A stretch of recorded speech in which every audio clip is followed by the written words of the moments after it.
Santmat channel को subscribe करें, साथ ही घंटी को दबाकर ऑल नोटिफिकेशन सेलेक्ट करें। आप सभी से आग्रह है कि सत्संग को पूरा अंतिम तक देखें। गुरु पद कुंज कृपा सिंधु नयरूप हरि महामोहतम कुंजदासु परम आदरणीय सत्संग प्रेमी भाइयों तथा धर्मशिला बांधव, सर्वप्रथम मैं सबों को नमन करता हूँ और साथ ही साथ अनुरोध करता हूँ कि उत्तर में एक बार गुरु नाथ की जय ध्वनि करें। बोलिए श्री सद्गुरु महाराज की जय। यह हमारे राज ही जो संचालक महोदय हैं, सुबह के सत्संग में सूचना के रूप में जो बोले हैं तो जानकर के हमको भी खुशी हुई कि हर साल यहाँ सत्संग होना चाहिए। तो हर साल, हर दिन, हर महीना होते रहे। जीवन का सत्संग तो एक अंग समझिए। आपके दैनंदिन जो जीवन की चर्चा है तो उसके साथ इसको भी जोड़ना चाहिए। तभी जो है, जैसे आप रोज दिन खाना खाते हैं, आप यदि नहीं खाते हैं, किसी दिन भूखे रह जाते हैं तो कमजोरी महसूस होती है। उसी तरह सत्संग ऐसा भोजन है, आत्मा का भोजन है। सत्संग नहीं करेंगे तो आपको समय जो आत्मबल घटेगा। इसीलिए सत्संग जीवन का एक अंग समझकर करना चाहिए, प्राइमरी इम्पोर्टेंस देना चाहिए। सेकेंडरी तो आपका संसार का, बाल बच्चे का भरण पोषण करना, ये सब तो सेकेंडरी में रखिए, लेकिन प्राइमरी में रखिए सत्संग, ध्यान, परमात्मा का सुमरन करें। सुमरन से सुख होत है, सुमरन से दुख जाए, सुमरन से ही साई माई समा। अरे वह काम, जिस काम से सदा के लिए दुख चला जाए, वह कैसा बढ़िया काम होगा, श्रेष्ठ काम होगा। जिस काम से करते करते दुखे में रह जाते हैं तो वो काम आप देखिए नहीं। दो तरह का काम आप करते हैं। संसार का काम, संसार का काम करते हैं, करते करते खेती करते करते कभी नफ़ा कभी घाटा, बिजनेस करते हैं, कभी नफ़ा कभी घाटा। कोई भी कर्म संसार में करते हैं, नफ़ा घाटा साथे साथ। ऐसा नहीं खाली नफ़े, ऐसा नहीं देखा जाए। लेकिन एक ही कर्म ऐसा है जिस कर्म में खाली नफ़ा है, घाटा नहीं है। इस सत्संग में लाभ बहुत है। और भगवान राम कहते हैं, भगवान राम की बात, भगवान शंकर भगवान की बात, गिरजा संत समागम सब न लाभ आन। कहते हैं कि लाभ है, इसके समान लाभ दुनिया में कुछ नहीं है। पार्वती पूछती है कि इससे क्या लाभ मिलता है, इससे लाभ क्या मिलता है। भगवान शंकर कहते हैं लाभ तो उलट करके पढ़ लो। पढ़े लिखे तुम हो तो लाभ को उलट के पढ़ो। तो लाभ को उलट को पढ़ते हैं तो क्या पढ़ते हैं, लाभ को उलट दीजिए तब भला है। जीवन में भला ही भला, सुख ही सुख, शांति ही शांति। तो ऐसा कर्म जो है, जिस कर्म से हमेशा सुख ही शांति, वही कर्म श्रेष्ठ कर्म है। उसी कर्म को आप प्राइमरी इम्पोर्टेंस दीजिए। और ये सब संसार का काम करने से आपका दुख जाएगा, ऐसा नहीं। आप देखिए, आपके मन में गुरु महाराज की परिभाषा सुनिए। शांति किसको कहा? शांति अस्थिरता व निश्चलता को कहते हैं। देखिए, शांति अस्थिरता व निश्चलता को कहते हैं। शांति को जो प्राप्त करनी है वो संत है, और शांति प्राप्त करने की प्रेरणा सभी जीवों में है। आप देखिए, शांति प्रेरणा जो है क्यों है, अब ये विचार करना है। शांति प्राप्त करने की हमारे अंदर जो इच्छा या कामना क्यों उठती है, उसी की कामना उठती है जिसका हमको पहले कभी स्वाद लिए हैं, कभी देखे हैं, जिसके संबंध में पहले से जानकारी है, उसी की कामना प्राप्त करने की उठती है। शांति प्राप्त करने की कामना सभी के अंदर क्यों है, इसका मतलब क्या हुआ? जैसे आप 10-20 साल पहले मोबाइल नहीं, क्या मोबाइल की कामना मन में उठती थी? देखें मोबाइल कैसी है। कभी मोबाइल का आविष्कार हुआ तो आप देखें दूसरे के हाथ में वो बात करते हुए, तो आप भी के मन में हुआ बात करें, खरीद करके बात करने लगे। लेकिन पहले देख लीजिए, कामना होती थी कभी कि मोबाइल कैसी होती है, मोबाइल जरा देखें। नहीं, आप जिस चीज़ को कभी खाए नहीं हैं, कभी चखे नहीं हैं, उसको प्राप्त करने की कामना उठेगी। गुलाब जामुन नहीं देखे हैं, खाए नहीं, कभी मन में होता है देखें गुलाब जामुन कैसा होता है खाने। तो कहने का मतलब कि ये जीव जो है, ये जो है उस स्वाद को लिए हुए है, इसीलिए वह कामना होती है शांति की। शांति स्वरूप सर्वेश्वर के साथ जीव जो है पहले परमात्मा, अब बाद में जीव। परमात्मा के साथ परमात्मा स्वरूपी ये जीव जो था, परमात्मा स्वरूपी कहिए, परमात्मा के साथ मिलकर का परमात्मा। और जब परमात्मा से अलग हुआ तब जो है जीव, तब वह जीव हो गया। ये जबते हरिते बिलगायो, देखिए क्या कहते हैं, ये जबते हरिते बिलगायो तबते गे निज, ये सब थोड़ा लेन कर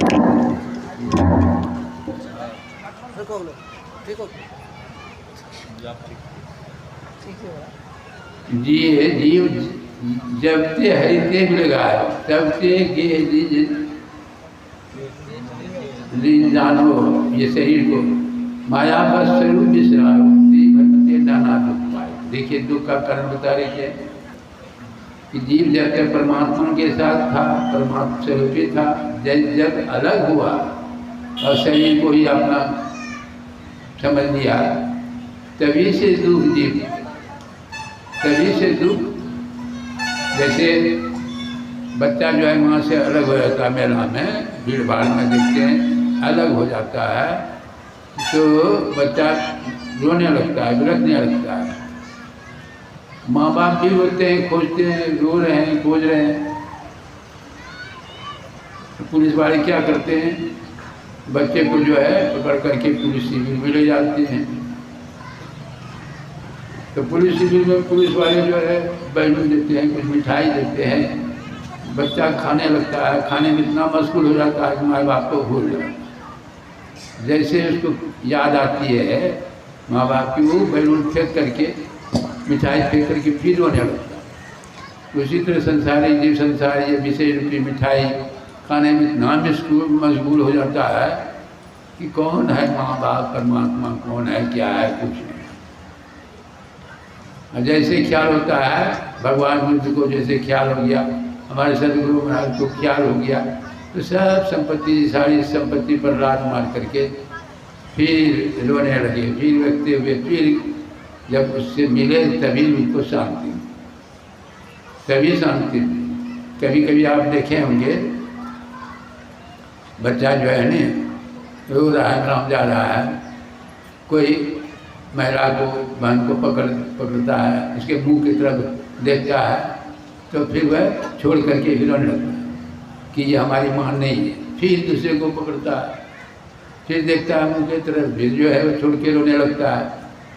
आप देखिए बच्चा जब माँ मिल जाती है तब रोना धोना समाप्त हो जाता है। उसी तरह ये जीव की स्थिति है, जीव का हाल है, समझ रहे हैं। ये दुख का कारण तो इसीलिए कि आपको संसार के पदार्थों का अभाव है, इसलिए दुख है। बढ़िया मकान नहीं है, इसीलिए दुख है। अरे ये सब इससे दुख होता है। तो जिनको है भगवान बुद्ध के संबंध में तो सभी जानते होंगे, सभी जानते होंगे। भगवान बुद्ध के समय में राजा शुद्धोधन का एक मात्र इकलौता पुत्र, विशाल संपत्ति, जब उसका जन्म हुआ तो 108 ज्योतिषियों के द्वारा हाथ दिखाया। 108 ज्योतिष। सभी ज्योतिषी से ईश्वर से क्या करते हैं, ये इसका भविष्य बतला रहा है बच्चे का, ये सम्राट होगा। सम्राट सारे राजाओं के ऊपर जो होता है वो सम्राट। पिता को ये जानकर बड़ी खुशी हुई कि हमारा लड़का सम्राट होगा, बड़ी जानकर खुशी हुई। दूसरे संग क्या करते हैं, सम्राट नहीं होगा तो जोगी हो जाएगा। कहा कि जैसे कहा कि जोगी हो जाएगा, राजा का चेहरा तो मुरझा गया, मुरझा गया। ये इतनी बड़ी संपत्ति इसको कौन भोगेगा, जोगी हो जाएगा।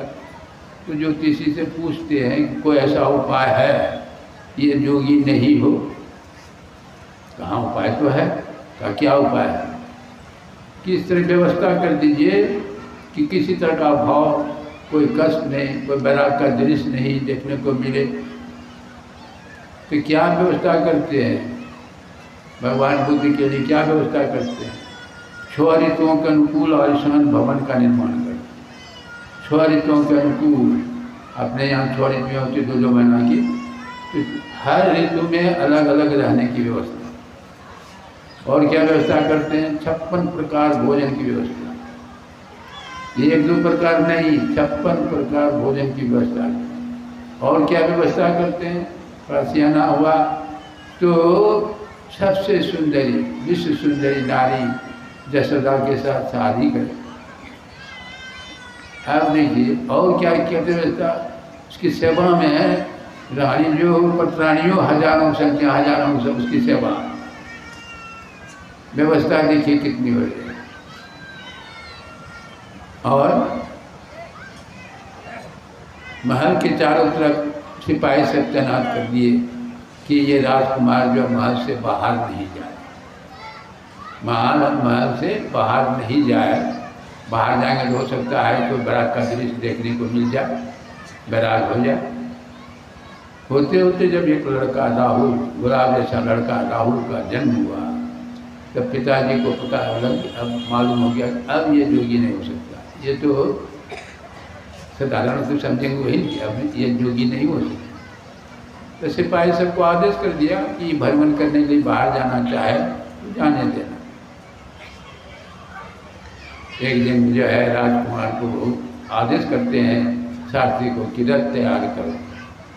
रथ तैयार करते हैं, रथ पर सवार होते हैं, भवन से निकलते हैं। 10 किलोमीटर जब दूर जाते हैं, देखते हैं एक अपाहिज कुश्ती, सारे बदन में कुछ लोग मक्खियाँ जो है झिलमिला रही थी, शरीर से पीड़ निकल रहा था। राजकुमार पूछते हैं सारथी से, सारथी ये क्या है? कहा कि मनुष्य है। कहा इसको क्या हो गया है? कुष्ठ रोग हो गया है। कहा मनुष्य को भी कुष्ठ होता है? देखिए कैसा सवाल है, मनुष्य को भी कुष्ठ रोग होता है क्या? हाँ, क्या हमको भी होगा?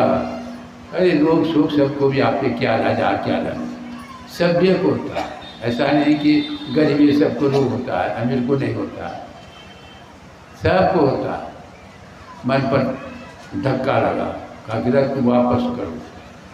रथ को वापस भवन में आते हैं, चिंता में डूबे हैं कि हमको भी रोग होगा। राजा देखते हैं कि राजकुमार बड़ा चिंतित है, क्या बात है? सारथी से पूछते हैं कि देखते हैं राजकुमार चिंतित है, क्या बात है, कुछ देखा है क्या? कहाँ, एक रोगी को देखा है, तभी से जो है देखते हैं इनको चिंता लगी हुई है। तो राजा आदेश कर देते हैं कि 10-20 किलोमीटर के अंदर कोई रोगी दिखाई नहीं पड़ता, कोई दिखाई नहीं पड़ता।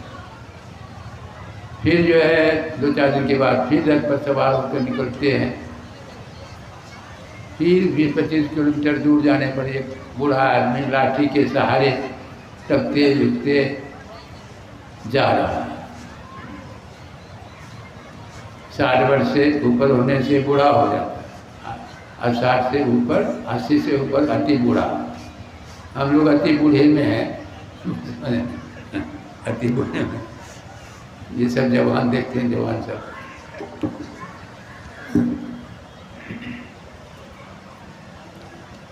तो राजकुमार पूछ बैठते हैं सारथी से, ये क्या है?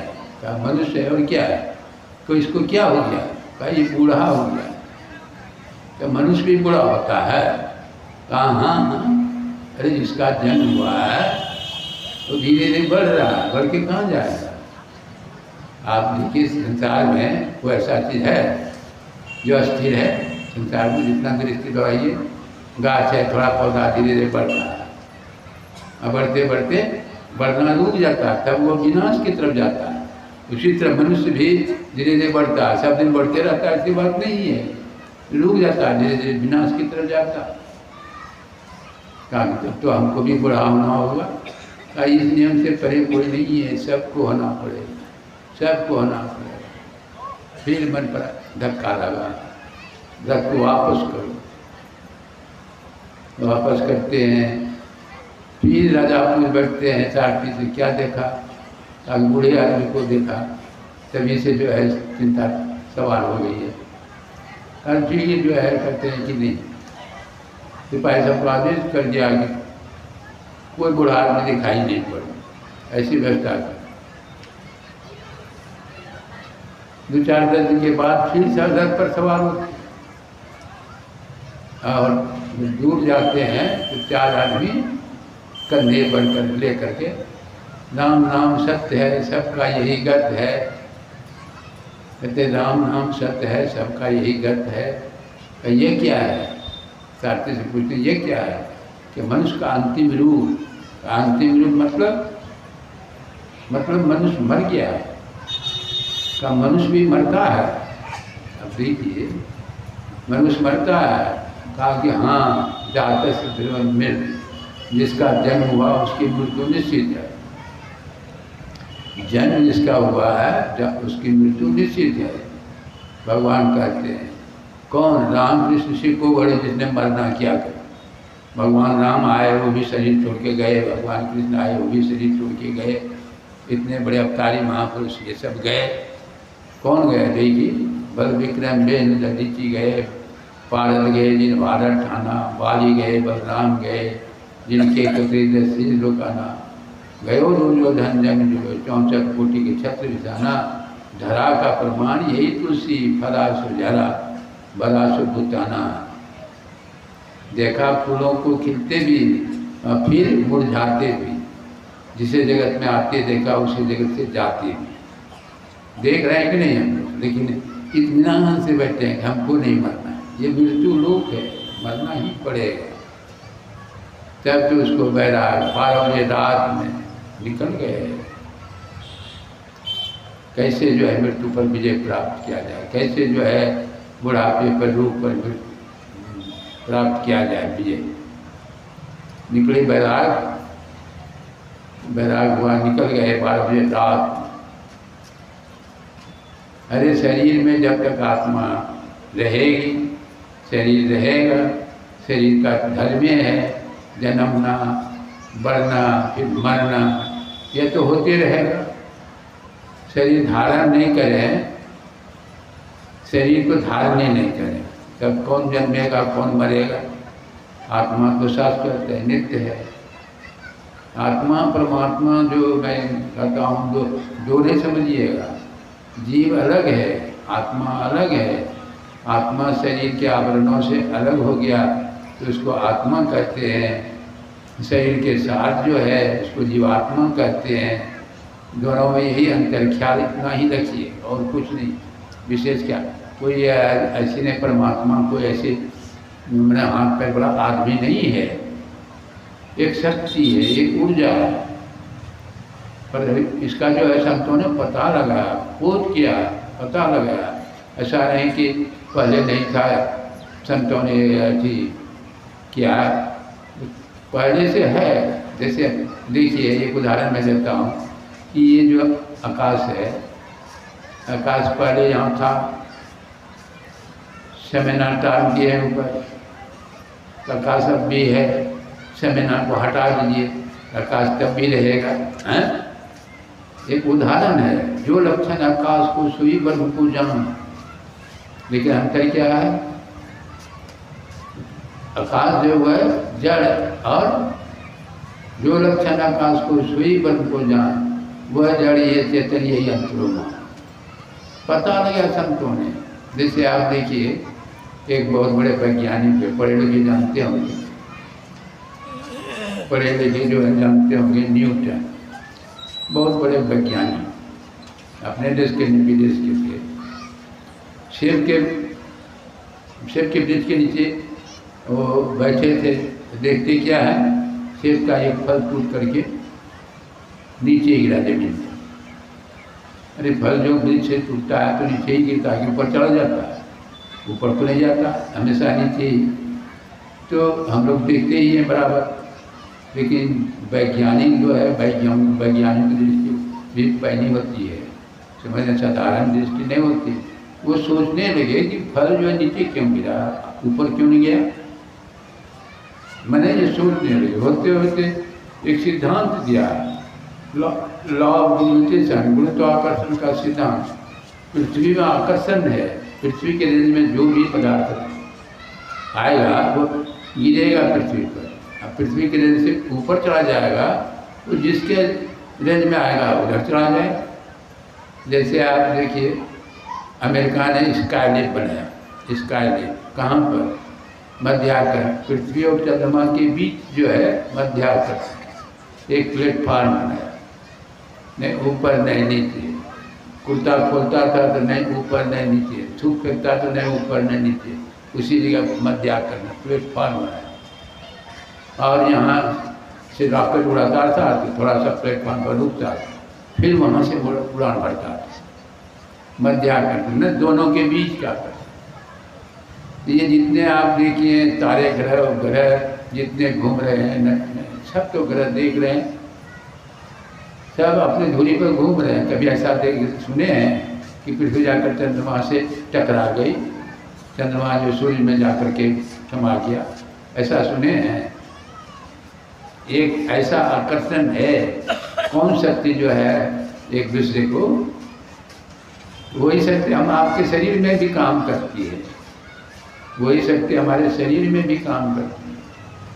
अच्छा, ये भी विचार कीजिए, न्यूटन ने पता लगाया, पहले पता नहीं लगा था तो पहले भी फल गिरता था नीचे की नहीं, पहले भी नीचे गिरता था, नहीं पता लगाते तभी नीचे गिरता। उसी तरह वह शक्ति है ही है, संतों ने उस शक्ति को पता लगाया, और शक्ति हम आपके अंदर में भी है, उसमें भी जो है पैदा करने की शक्ति, पोषण करने की शक्ति, विनाश करने की शक्ति हम आपके अंदर में है कि नहीं? सारी शक्ति है कि नहीं? तो हम सबके अंदर शक्ति काम कर रहे हैं, उसी शक्ति के आधार पर आप इधर उधर घूम भी रहे हैं, चढ़ रहे हैं, सारा आनंद ले रहे हैं, सारा आनंद भी लेते हैं। शक्ति शरीर से निकल जाए, आत्मा शरीर से निकल जाए, किसी तरह का आनंद आप ले सकते हैं। जैसे कोई कहते मर गया, उसकी मुंडस उड़ा देगा, पता चलेगा? नहीं पता चलेगा, कुछ नहीं पता चलेगा। अरे मरने की बात तो छोड़ दीजिए, वो शक्ति सिमट करके जब केंद्रीभूत हो जाती है, जैसे गाढ़ी नींद में आप देखिए, गाढ़ी नींद में सारी शक्ति जो शरीर में बिखर करके है जागृत अवस्था में, गाढ़ी नींद में वो शक्ति सिमट करके हृदय में चल जाए, सब काम बंद है, आँख कान नाक कोई इंद्रियाँ काम नहीं कर रही है, लेकिन श्वास प्रश्वास की क्रिया जारी है, श्वास प्रश्वास की क्रिया जारी है। आप सो गए गाड़ी में, आपको पता नहीं है कि आप जमीन पर हैं कि पलंग पर हैं, पता नहीं है। आप ये देखिए, जब ग्रंथों में लिखा है संत महात्मा करते हैं, संत महात्मा को रोज बात नहीं करते, ये बहुत वैज्ञानिक है। वो शक्ति शरीर में बिखरी हुई है तो सारा जो आनंद इंद्रियों से जुड़ी हुई है, आँख कान नाक सारी इंद्रियों से जुड़ी है, तो आँख देखने लगती है, कान सुनने लगता है, आसक्ति जब हट जाती है देखना सुनना सब खत्म। एक आदमी इसी तरह सोया हुआ था, मुंह खुला हुआ, उनका सलाह है, देखते हैं जी वो बन हुए बड़ा इत्मीनान से सोए हुए हैं। मजाक सुझा, बगल में नमक था, एक मुट्ठी नमक उठाया मुँह में डाल दिया, कोई पता नहीं चला, जैसे जगह उसका ट्रांसफार्मर तो घर में हो गया, किसने नमक डाला। अब देखिए ये अनुभव है कितने। अब अरे सोते हैं तो कान में जो है लुई लेके सोते हैं, बगल में कौन क्या बोल रहा है आप सुनते हैं उस समय। वह शक्ति जो शक्ति है वही शक्ति है आनंद स्वरूप। इंद्रियों के माध्यम से जब शक्ति निकलती है, शरीर के इंद्रियों के माध्यम से जो शक्ति निकलती है, कहते हैं बड़ा आनंद देखने का, बड़ा आनंद लगता है। अरे जिसको मोतियाबिंद की बीमारी हो गई है उसको विषय का आनंद मिलता है। अब विचार कीजिए, मोतियाबिंद आँख पर पर्दा पड़ जाता, वो शक्ति धारा जो निकलती थी वो धारा निकलना बंद हो गई हैं। बहरा आदमी को भी मैंने गाना सुनने में आनंद लगता है, बहरा को। आप विचार कीजिए, वही आनंद स्वरूप है। लेकिन हम लोग क्या सोचते हैं, यह हमारी अज्ञानता है। हम समझते हैं कि इस पदार्थों में आनंद है, रसगुल्ला खाने में आनंद, रसगुल्ला में आनंद रहता है तो हलवाई के दुकान में आनंद में रसगुल्ला उछलता रहता है, उछलता है रसगुल्ला को, देखे नहीं देखे। अरे आप जो है, जो भी आनंद है, आनंद जो है उदाहरण दिया तुलसीदास ने, उदाहरण दिया। अस्ति पुरातन सुदित स्वान जो अति भरमुख पकड़ो, अनिल तालुगत उदित पान करी मन संतोष कर। देखिए, जैसे वर्षों पुरानी हड्डी है, उसमें न खून है न मांस है, कुत्ता उस हड्डी को चबाता है, हड्डी की ठोकर मौसले में लगती है तो खून निकलने लगता है। कुत्ता अज्ञानी जीव क्या समझता है कि हड्डी से खून निकलता है। अरे हड्डी तो वर्षों पुरानी है, न उसमें मांस है न कुछ है। उसकी ठोकर जब लगती है मसड़े में, कुत्ता के मसड़े में खून निकलना, वह अज्ञानता को समझ रहा है कि ये हड्डी में बड़ा रस, हड्डी से रस में मिल रहा है। अज्ञानता बस, और कस कस के चबाता है और ठोकर लगती है तो खून की धारा बह रही है, उसी को पान करके जो है मस्त है, हम जो है बड़ा आनंद मिल रहा है। वही संसारी विषय जा विषया संतंत्रे मूर्ता लिप्ता जो नरदारत भवन करी सुहान स्वाद सुखा। बहुत रसगुल्ला खा लिया, बड़ा बढ़िया बढ़िया चीज खा ली है, यदि कई हो जाए, आपको कई हो जाए तो क्या उस रसगुल्ला को जो कहीं बाहर निकल गया तो उसको उठाकर मुँह में डालेंगे? नहीं डालेंगे, आप उधर ताकेंगे भी नहीं। लेकिन कुत्ता को देखिएगा, उसको चाट चाट के खाता है।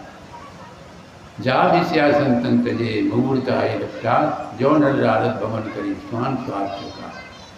इसलिए संतों ने कहा कि कुछ नहीं, आपको अपनी शक्ति को एकदम समेट करके रखिए। भगवान कृष्ण ने उसी को कहा कच्छप वृत्ति। कच्छप वृत्ति किसको कहते हैं? कछुआ पर यदि भय होता है तो कछुआ क्या करता है, अपने पट्टे को अपने खोपड़े में समेट देता, वह निर्भय हो जाता है। अब उसको कहते हैं कि अब जो है निर्भय, ऊपर नीचे लगता है कि पत्थर ऐसा कड़ा, पत्थर ऐसा कड़ा। उसी तरह आप सारी चेतनाओं को अंदर में समेट के रखेंगे, कैसा लगेगा? कैसा लगेगा? ये कल्पना आप अच्छी कीजिए, कैसा लगेगा? उससे बढ़कर कोई सुखिया नहीं, उससे बढ़कर कोई आनंद नहीं। इसलिए संत जो है ने भया जी हरि रश्मि मतवारा, आठ पहर जो मची बीते डार दियो सब बात। आठों पर मस्ती में आनंद में झूमता रहा, झूमता रहा। तो आप जो है ना, ये जब तक जो है चेतना इंद्रियों के माध्यम से निकलती रहेगी, निकलती रहेगी, होते होते सारी इंद्रियां निष्क्रिय हो जाएगी, स्थिति पड़ जाएगी। फिर जो है वो जो आनंद आप जवानी में लेते हैं, बुढ़ापे में आनंद ले सकेंगे वह। इसीलिए वह शक्ति संतों ने कहा कि वही आनंद स्वरूप आत्मा जो है वो भगवान कहिए, आत्मा कहिए, परमात्मा कहिए, सब एक ही बात, समझ रहे? इसीलिए उसका अब जो है निश्चित कर दीजिए कि आत्मज्ञान प्राप्त करना, आत्मा से बढ़कर कोई देवता नहीं है, आत्म सुख से बढ़कर कोई सुख नहीं है। ये दिमाग में चित्र बैठा लीजिए और उसके बाद जो है चेष्टा कीजिए, प्रयास कीजिए अपनी चेतनाओं को समेटने का। समेटने के क्या करना पड़ेगा? चेतना शरीर में बिखरी हुई है, समेटना है। तो आपके शास्त्र में देखिए क्या कर रहे हैं। पूजा कोटि समो स्तोत्र, स्तोत्र कोटि समो जाप, जाप कोटि समो ध्यान, ध्यान कोटि समो लय। देखिए क्रिया बता रहे हैं, क्रिया पर मैं चर्चा कर रहा हूँ। पूजा कोटि समम स्तोत्र। अरे मंदिर में जाते हैं पूजा करने के लिए, हमारे जो पूर्वजों ने मंदिर का स्थापना किए, मंदिर में भगवान की मूर्ति, भगवान की मूर्ति है, भगवान नहीं है, ये ख्याल दिमाग में रखिए। भगवान की उस जो भगवान सर्वव्यापक है, मूर्ति में है कि नहीं? जो सर्वव्यापक होगा क्या मूर्ति में नहीं है? हम आपके अंदर में नहीं है? सर्वव्यापक तत्व जो है कैसा होगा? विचार की कहते हैं सर्वशक्तिमान है, सर्वव्यापक है, अजन्मा है, अलग है, अनंत है, असीम है। तो ये सारे के सारे विशेषण है, सारे के सारे विशेषण। कुछ पढ़े लिखे लोग कभी कभी सवाल उठता है, वो करते हैं कि अनंत के परे क्या है? इसका मतलब अनंत का अर्थ वो जानता नहीं है। जिसका अंत नहीं है तो उसके परे क्या है? असीम, सीमा जो है तो सीमा के परे। अनंत जिसका अंत है, जिसका अंत होगा तो उसके परे होगा, और जो जिसका अंत ही नहीं होता उसके परे क्या होगा? ये सवाल कैसा हुआ? ये सवाल तो उसी तरह हुआ कि एक स्कूल इंस्पेक्टर गया स्कूल में जांच करने के लिए। बच्चे सबसे कहते हैं देखो जी मैं एक सवाल पूछ रहा हूँ, उत्तर दे दोगे तब तो ठीक है, उत्तर नहीं दोगे तो सवाल पर सवाल में पूछते रहो। अब पूछा जाए क्या ये रूल देखते हो? कहाँ? कोई गाड़ी 60 किलोमीटर प्रति घंटा की रफ्तार से जाती है, उस हिसाब से हमारी आयु क्या है? अब विद्यार्थी से एक दूसरे का मुंह देखने लगे, 60 किलोमीटर की रफ्तार से गाड़ी जाती है तो उससे हमारी आयु क्या है? उससे क्या मतलब है? ये कोई हिसाब है? शिक्षक से भी एक दूसरे का मुंह देखने, ये कौन हिसाब है? कोई हिसाब ही नहीं। एक लड़का बड़ा मेधावी थोड़ा था, शिक्षक के पास गया, शिक्षक से कहता है कि सर कहिए तो मैं उत्तर दे दूँ। क्या तुम उत्तर दे सकोगे? कहा कि आप आदेश तो कीजिए। तो शिक्षक सोचते हिसाब है, जब उसको उठाऊंगा तो जो कहेगा ठीक है। कहा ठीक है, फिर छोड़ दिया कि जाओ उत्तर दो। तो पता लगा दिया था उस इंस्पेक्टर के साथी से कि कितना उम्र है, पता लगा दिया था पहले वो लड़का।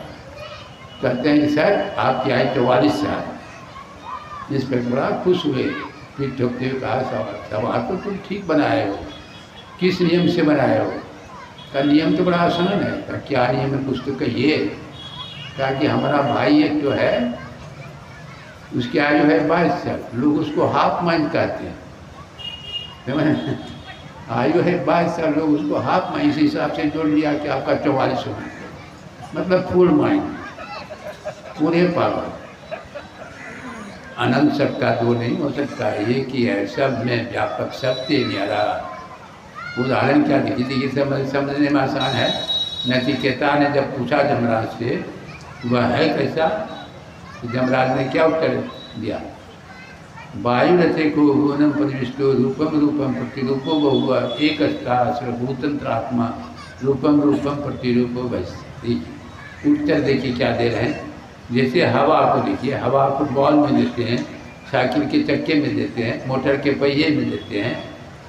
तो जो जो पदार्थ जैसा है, फुटबॉल गोल है तो हवा गोल रूप धारण करती है, साइकिल चक्राकार है तो चक्रा रूप धारण करती है। आप देखिए जिस पदार्थ में बैलून लंबा है तो उसमें लंबा आकार, तो जो जिसमें है तो उस तरह का आकार धारण। तो क्या हवा गोल है कि लंबा है? न गोल है न लंबा है, जो पदार्थ जैसा उसका रूप धारण कर ले। टेढ़े में गुरुराज ने नहीं कहा, टेढ़े में रहकर न टेढ़ा कहता, सोझे में रहकर न सोझा कहता, जिंदे में रहकर न जिंदा कहता, मुर्दे में रहकर न मुर्दा। नदी टेढ़ी मेढ़ी लगती है, क्या जल भी टेढ़ा मेढ़ा रहता है? जल टेढ़ा मेढ़ा रहता है। गाय बहुत रंग की है, क्या दूध भी बहुत रंग का होता है? विचार कीजिए। एक बाबा जी पहुँचा किसी गृहस्थ के यहाँ, गृहस्थ ने नौकर से कहा कि देखो जी जैसा बाबा जी आए हैं दूध का इंतजाम करो, जाओ दूध ले आओ। जाते हैं, फिर लौट के आते हैं नौकर, कहते हैं कि मालिक बूढ़ी गाय का दूध ले आवे कि जवान गाय का? कहते हैं दूध लाने के लिए तो बूढ़ी गाय की जवान गाय का।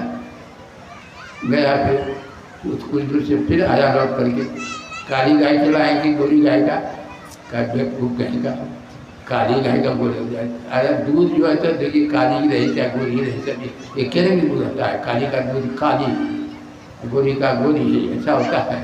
उसी तरह देखने में मानुष के मन जब बारिश खोल नहीं कहा रामकृष्ण परमहंस ने, मानुष कैसा है, तकिया का खोल, तकिया ऊपर से हरा नीला पीला, लेकिन अंदर में रुई वह भी नीला रहता है, शुद्ध साफ। रामकृष्ण से पूछा हुआ है कैसा, तो एक कहानी सुनाए रामकृष्ण, कहानी सुनाए। वह क्या कहानी है भूल रहे कहानी कहानी। एक अंधा अपने मित्र के यहाँ गया, अंधा था, मित्र के यहाँ गया, रात में दिया उसको खीर खाने के लिए। बंगला में उसको पायस कहते हैं, पायस नहीं, खीर दिया खाने के लिए। अंधा कहता है मित्र से, क्या खाने के लिए दिए हो? कहा पायस दिए हैं, पायस खीर। खीर कैसा होता है? अंधा कभी देखा नहीं था। खीर कैसा होता है? आगे बगुला के पाँच की तरह होता है। बगुला का पानी उजला नहीं होता है, बगुला के पाँच की तरह होता है। बगुला कैसा होता है? का हंसिया ऐसा होता है, घास काटने वाला हाँसू नहीं होता है, टेढ़ा होता है। तो फिर पूछ बैठता घासिया कैसा होता है? तब ऐसे ऐसे हाथ रख कर देखो, ऐसे ऐसे हंसिया, वह अंदाज ऐसे ऐसे टटोलता है, ऐसे ऐसे टटोलता है। करना भाई नहीं, ये तो गला में अटक जाएगा, खिचड़ी खीर अटक जाएगा। तो परमात्मा के संबंध में कुछ भी सुनाया है उतना तो आप इतना ही कीजिए कि आप सारी चेतना को समेट दिए, पूजा कीजिए। मंदिरों में जाते हैं पूजा करने के, पूजा के ढंग से यदि पूजा करेंगे तब आपका मन कुछ समझेगा। पूजा का ढंग क्या है? ऐसे जल चढ़ा दिया, प्रसाद चढ़ा दिया, मन संसार में घूमता रहा, तो वो पूजा का ढंग नहीं है। मन भी आपका चढ़ना चाहिए, इसी स्थिति पर मन भी चढ़ना चाहिए। पूजा से करोड़ों चिंता होता है, स्तुति गान से। आप कहीं हैं बैठे हैं, भगवान का स्तुति कर रहे हैं, भगवान सब जान बैठे हैं। अरे चींटी के पैर नुपुर बाजे, सो भी साहेब सुनता है, तो आपकी बात को नहीं सुनेगा। आप कहीं हैं, स्तुति कर रहे हैं, उससे करोड़ गुना सिमटा होता है जाप करने से। जाप शुरू होता है, करोड़ गुना सिमटा होता है जाप करने से, उससे करोड़ गुना सिमटा होता है स्थूल रूप का ध्यान करने से, फिर उससे करोड़ गुना सिमटा होता है सूक्ष्म ध्यान करने से, यानी बिंदु ध्यान करने से, फिर उससे करोड़ गुना सिमटा होता है सूक्ष्माति सूक्ष्म ध्यान नाद ध्यान करने से।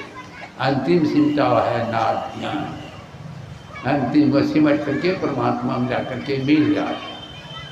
देखिए ये क्रिया इस पर एक्सप्लेन करने में समय लगेगा, तो आप मुख्यतः जान गए। पूजा करने से आपको समय नहीं मिलता, मंदिर में नहीं जाने का मौका लगता है, तो आप घर में बैठ कर स्तुति कीजिए, स्तुति कर दीजिए। कोई काम शुरू कीजिए भगवान का, सुबह सुबह स्तुति कर दीजिए। स्तुति करते करते नहीं उठो, चलो तो जापे करो शुरू, जाप से शुरू करो। जाप जो आपके इस मंत्र बता दिए आपके गुरु, उस इस मंत्र का जाप करो मनोयोग पूर्वक। जाप भी कई प्रकार के, सबसे श्रेष्ठ जाप है मन से मंत्र की पुनरावृत्ति करना। अब देखिए होते होते फिर स्थूल रूप का ध्यान करो। जिस मंत्र का जाप करते हैं उसी रूप का ध्यान करो। रूप में भले अंतर है, लेकिन स्वरूप में अंतर नहीं। आत्मरूप में राम जो है कोई कृष्ण है, कोई दुर्गा है, कोई काली है, जो है वो आत्मरूप में सब एक ही है। जब तक आत्मा का ज्ञान नहीं हो जाता तब तक आपका ज्ञान अधूरा है।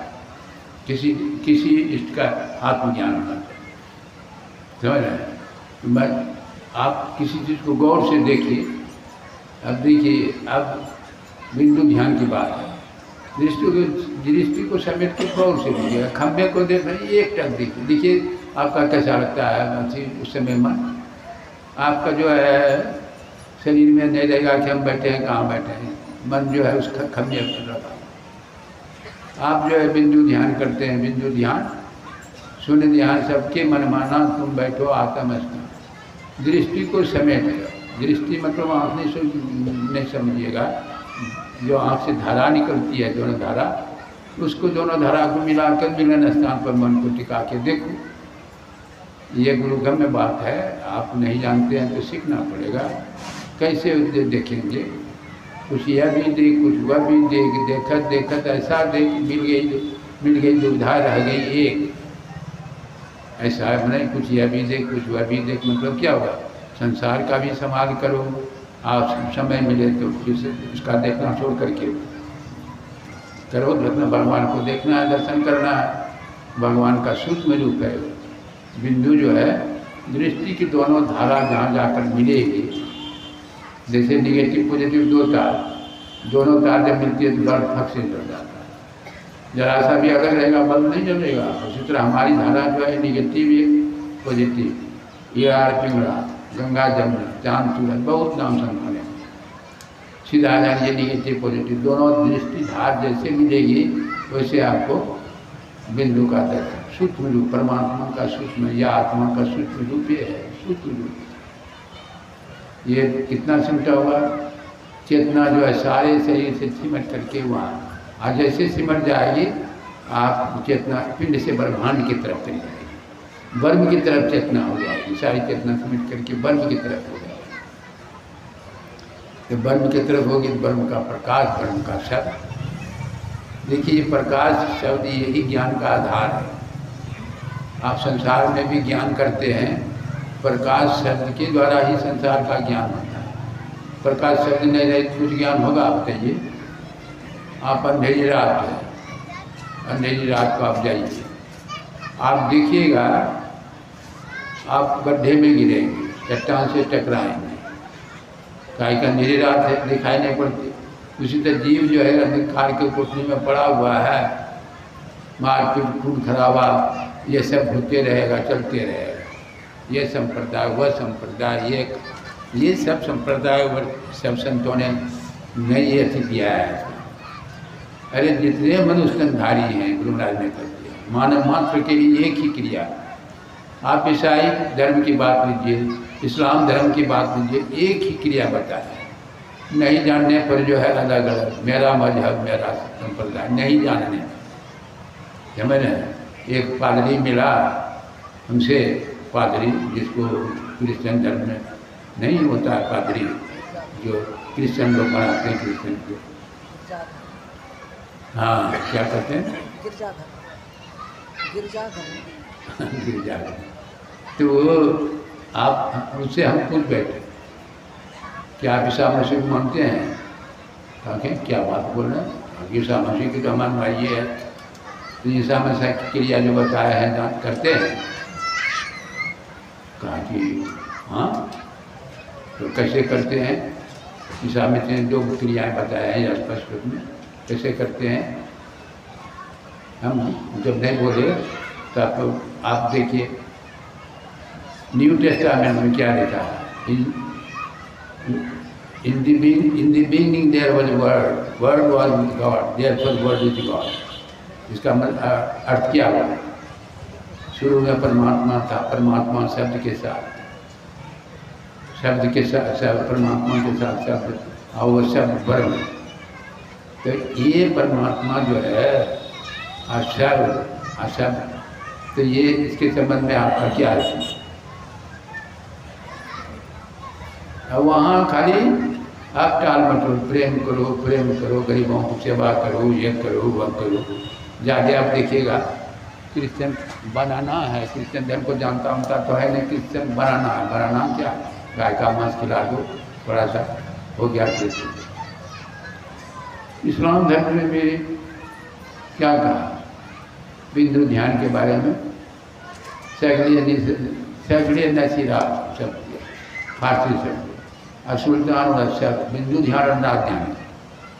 अब ये मोहम्मद साहब जो है वहाँ एक गुफा है, उसमें बैठ कर के ध्यान करते। और ध्यान से गैबी आवाज़, खुदा की आवाज़ सुनाई पड़ी। अरे खुदा की आवाज़ सबके अंदर है, आप सुनिएगा तब नहीं। तो खुदा की आवाज़ बाहर से ऊपर से आती है कहीं से, वो तो हमारे अंदर में ही है। हम तो बाहर खानिए, हम तो बाहर तो उनकी आवाज़ को सुनता है। गोस बातिन हो कुशदा, जो करे कुछ दिन अमल, ला अल्लाह हो अकबर पर जाने के लिए। देखिए कुछ दिन बातनी जाहिरियती नहीं है, बातनी नमाज और जाहिरी नमाज होता है। तो सभी मजहबों में कहिए कि सभी मजहबों में ये चर्चा है, ये संप्रदाय, तो ये समझिए धर्म में राजनीति है। धर्म में राजनीति धर्म में जब राजनीति आ जाए तो धर्म को भी दूषित कर देते, और राजनीति में धर्म का प्रवेश हो जाए तो राजनीति पवित्र हो जाए। धर्म में भी राजनीति होती है। संप्रदाय क्या है? धर्म में राजनीति है, हम बड़ी की हम बड़ी। देखिए मैंने एक कबीर साहब थे, तो क्या कभी बंद था उस समय, इस गुजरने के बाद जो है 12 हो गया। अपने संतों मत में देख रहे हैं चला, गुरु महाराज तो एक तो गुरु महाराज इतना वहाँ उसके पीछे मनसा है, वही मनसा है हमारा। संप्रदाय खड़ा होता है जहाँ स्वार्थ होता है, जहाँ संप्रदाय खड़ा होता है। इसीलिए सार बात जो है गुरु महाराज को पकड़ के रहना हमको, हम लोगों को। और जो क्रिया है वो उस क्रिया से भिन्न कोई बताने से, जो बताता वो नहीं जानता है, समझ ना, कहिए वो नहीं जानता। गुरु महाराज से डायरेक्ट हम लोग तो गुरु महाराज से दीक्षित हैं, जो दीक्षित होंगे गुरु महाराज से जानते ही होंगे, समझ रहे। अब अपना डेढ़ चावल का कहते हैं खिचड़ी बना, अपना खिचड़ी दिखाएं, तो वो सब। इसीलिए अंत में यही कहना है, ये कुदरत का बनाया हुआ शरीर जो है मंदिर है, टेम्पल ऑफ गॉड का दिया, इसको पवित्र बना के रखें। पवित्र होगा शुचाचार से, शिष्टाचार से, सदाचार से। अब ध्यान में मन लगेगा, बल मिलेगा, समझ रहे हैं, शुचाचार, शिष्टाचार, सदाचार। लेकिन आजकल समाज में शिष्टाचार नाम की कोई चीज़ नहीं है। हम तो देखते हैं, कभी कभी देखने को भी बराबर देखते रहते, समाज के बीच में तो रहते ही हैं। पिताजी खड़े हैं, बेटा कुर्सी पर बैठा, माँ खड़ी है, बेटी जो कुर्सी पर बैठी है। उनको ये ज्ञान नहीं है कि बड़े लोग खड़े हैं। पहले हम लोगों के समय, उस समय कोई बड़े लोग आ जाते थे तो तुरंत जो है छोटा लोग बैठा रहता था, खड़े हो जाते थे, उनको कुर्सी बैठने दो। आजकल ऐसा होता है। देखिए शिष्टाचार का कितना अभाव हो गया है। अब शिष्टाचार में किसी को प्रणाम आप करते हैं, क्या करता है? प्रणाम करते हैं तो उसकी भावना, आप प्रणाम जो है, प्रणाम को प्रणाम करते हैं तो उसकी भावना जो प्रणाम करता है उसके प्रति जो कैसी हो जाती है, स्वाभाविक होती है कि स्वाभाविक, कुशल शांति रहो, सुख से रहो, हैं, स्वाभाविक हो जाती है। तो उसमें पैसा लगता है। बड़े के सामने बैठना नहीं चाहिए। चाहे तो बड़े कई तरह के होते हैं, बड़े जो है 4 तरह के होते हैं, 4 तरह के होते हैं। एक तो होता है उम्र में बड़ा, दूसरा होता है संबंध में बड़ा, समझ रहे हैं, तीसरा होता है पद में बड़ा, और चौथा होता है ज्ञान में बड़ा। ये अथी है। आप देख लीजिए, उम्र में जो बड़े हैं, चाहे जो भी हो उम्र में बड़ा, उसके सामने बैठना नहीं चाहिए। उनको बैठाइए, आप खड़े हो जाइए। आपसे 1 साल 2 साल बड़े हैं कोई बात नहीं, आप उसको बैठाइए, आप खड़े हो जाइए। संबंध में जैसे आपका चचा है, आपकी उम्र में छोटा है, आप बड़े हैं 30 साल के, और चचा जो है 20 साल का है, तो वही चचा को प्रणाम करना पड़ेगा, नहीं कि वो चचे आपको प्रणाम करे। वो संबंध मिल जाए, उसको ग्राम बैठाना पड़ेगा। और पद बिल्कुल कलेक्टर है, उम्र कम है, चपरासी है, उम्र ज़्यादा है, रिटायर पर है, तो कलेक्टर प्रणाम करेगा चपरासी को।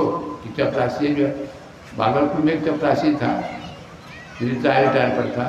कलेक्टर जैसे आते थे वो खड़ा होकर कैसे करते थे कलेक्टर को आशीर्वाद देते। मैंने यह हुआ पद भी, और ज्ञान भी आपसे बहुत छोटा है, बहुत छोटा है, ज्ञान में बड़े हैं। आप देखिए, सुखदेव मुनि जब आते थे तो 80,000 सन्यासी सब खड़े हो जाते हैं, क्या वो ज्ञान वृद्ध थे। ज्ञान वृद्ध सबसे बड़ा होता है, उसके सामने राष्ट्रपति प्रधानमंत्री कुछ नहीं। गुरु महाराज जब थे शरीर में तो आते थे, अटल बिहारी वाजपेयी सुप्रीम कोर्ट के चीफ जस्टिस माथा टेकते थे। लखनऊ में सत्संग हो रहा था, उस समय की बात है, तीनों आए थे, अटल बिहारी वाजपेयी सुप्रीम कोर्ट के चीफ जस्टिस दीक्षित जी महाराज और उत्तर प्रदेश के गवर्नर संपूर्णानंद, तीनों बैठे हुए थे। सत्संग इसी तरह स्तुति गिनती होने के बाद गुरु महाराज की दृष्टि वाजपेयी की तरफ जाती है। गुरु महाराज कहते हैं कि सुनता हूँ आप बहुत बढ़िया बोलते हैं, कुछ बोलिए। अब अटल बिहारी का हाथ जोड़ लेते हैं, मेरा प्लेटफार्म अलग है, वहाँ मैं घंटों बोल सकता हूँ, लेकिन आपके सामने बोल मैं क्या बोलूँ, आपका दर्शन, आपके अमृत वाणी सुनने के लिए आया। अब देखिए कौन सी खूबी थी। और सुप्रीम कोर्ट के चीफ जस्टिस उनको कहते हैं तो वो तो हिलता भी नहीं, ऐसे प्रणाम कर दिया। क्या ये ज्ञान भी की बात है, समझ रहे हैं। सबको सम्मान देना होगा ना, तो ज्ञान उसी तरह से सम्मान दीजिए, आपका ज्ञान की वृद्धि होगी, आपके ज्ञान में वृद्धि होती रहेगी। इसलिए ये जो है जिस उपलक्ष्य में किया गया है ये ओंकार नीति माता श्री, वो सत्संगिनी थी, दीक्षित थी, बहुत दिन से दीक्षित थी। और मैंने भले हम नाम नहीं जानते, लेकिन यहाँ तो आते थे तो 10 वर्ष होता ही रहता था, दीक्षित थी। जो एक दफे दीक्षा ले लिया उसकी अधोगति नहीं हो सकती है। लोग आज कहते थे बीज जो पड़ता है भक्ति बीज से नहीं, आए पड़े जो चोर कंचन जो विस्तार पड़े घटे न तापो। इसलिए हमको पूर्ण विश्वास है वो अधोगति में जा ही नहीं सकती है।